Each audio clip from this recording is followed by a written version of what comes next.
आजी तुमचं नाव काय आहे? ताराबाई प्रभाकर आलं. बरं बरं. आजी आपला रियांचं अमृत ज्यूस तुम्ही किती दिवसापासून घेताय? 2 महिने झाले. 2 महिने झाले. बरं बरं बरं.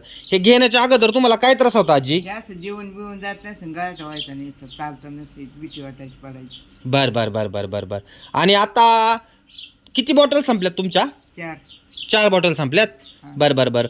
आणि आता तुम्हाला पहिले आजारात आणि आताच्या आजारात काही फरक जाणवतो का अमृत ज्यूस फरक घेतल्यापासून? जाणवतो. म्हणजे चांगलं वाटतं शरीराला आता. काय वाटतं चांगलं वाटतं शरीराला? हम्म. बरं बरं बरं बरं. आणि कुठल्या गोळ्या बिळ्या काय चालू होत्या तुम्हाला अगोदर? हा होत्या ना त्या डीपीच्या शुगरची. कशाच्या? बीपीच्या आणि शुगर शुगरच्या गोळ्या चालू होत्या. बरं बरं. आता खाताय त्या गोळ्या? नाही खातात. नाही खात? मग त्या मनानेच बंद केल्या का कुठं डॉक्टरकडे गेले? बसले डॉक्टरने सांगितलं बंद करा, म्हणलं आता काय त्रास नाही तुम्हाला. भोसले डॉक्टरने सांगितलं आता काही त्रास नाही. मग आता तुम्ही गोळ्या खात नाही त्या? नाही खात. किती दिवस झाले नाही खात? 15 दिवस झाले. 15 दिवस हा. खाताय. ओके ओके चला धन्यवाद.